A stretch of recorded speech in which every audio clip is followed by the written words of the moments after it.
Autre exemple, dans une expérience de chimie, vous dissolvez 2 g de NaOH dans 200 ml d'eau. Si la température de l'eau est passée de 23 à 25,5 degrés Celsius lors de la réaction, quelle est la chaleur molaire de dissolution du NaOH? Et on va comparer avec une valeur théorique qu'on a dans notre manuel. Alors, j'ai sorti mes données. J'ai la masse du soluté, 2 grammes. La masse de l'eau, en fait, j'avais le volume d'eau, mais on se souvient que 1 ml est égal à 1 gramme, donc j'ai mis la masse de l'eau, 200 grammes. La température initiale de l'eau, 23 degrés Celsius. Température finale de l'eau, 25,5 degrés Celsius. Et je cherche Q molaire, la chaleur molaire de dissolution du NaOH. La première étape qu'on va faire, c'est de calculer la chaleur qui a été soit donnée, soit absorbée par l'eau. Donc, on va calculer Q de l'eau. Alors, évidemment, on se sert de notre formule de calorimétrie. Q de l'eau est égal à masse de l'eau. C de l'eau, delta T de l'eau. On n'oublie pas de mettre les indices, les petits E. On utilise les données pour l'eau. Alors, vous voyez que j'utilise 200 grammes. Le 2 n'a pas rapport là-dedans. 4,184 pour la capacité thermique massique de l'eau.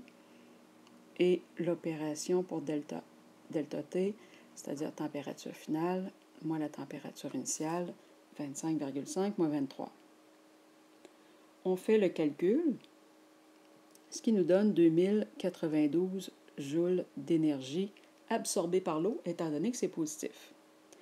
Maintenant, je vais trouver la chaleur de dissolution, QD ou delta HD, c'est la même chose, tout simplement en considérant que comme mon système n'est pas supposé de perdre de chaleur vers l'extérieur, la chaleur de dissolution va être égale en grandeur à celle de l'eau, sauf qu'elle est de signe contraire. Donc ici, la dissolution a dégagé 2092 joules d'énergie lorsqu'elle s'est produite.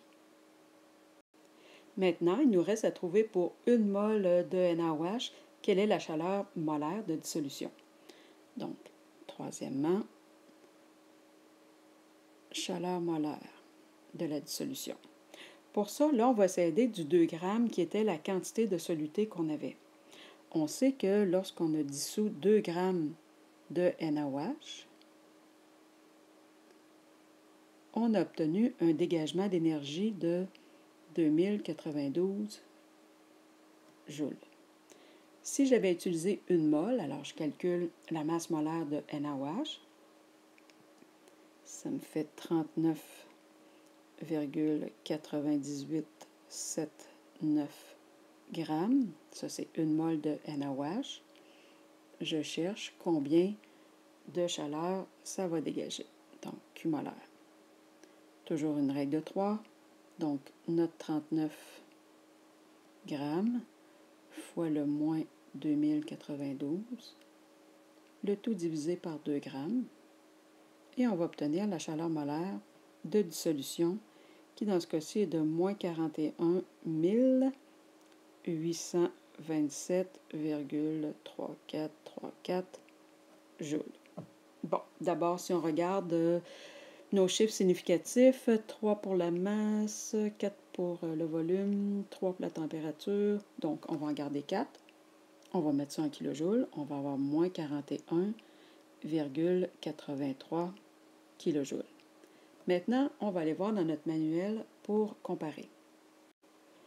Dans le manuel, l'annexe 8, à la page 420, on retrouve un tableau de chaleur molaire de dissolution. Alors, on repère le NaOH qui est vers la fin, la 5e ligne vers la fin, et on voit que le NaOH dégage 42 kJ d'énergie. Nous autres, on a trouvé qu'on dégageait 41,83 kJ d'énergie. C'est très bon. Hein? Si on fait le calcul d'erreur en pourcentage, alors si je fais 42 moins 41,83 divisé par 42 et fois 100, j'obtiens une erreur de 0,4 %, ce qui est excellent.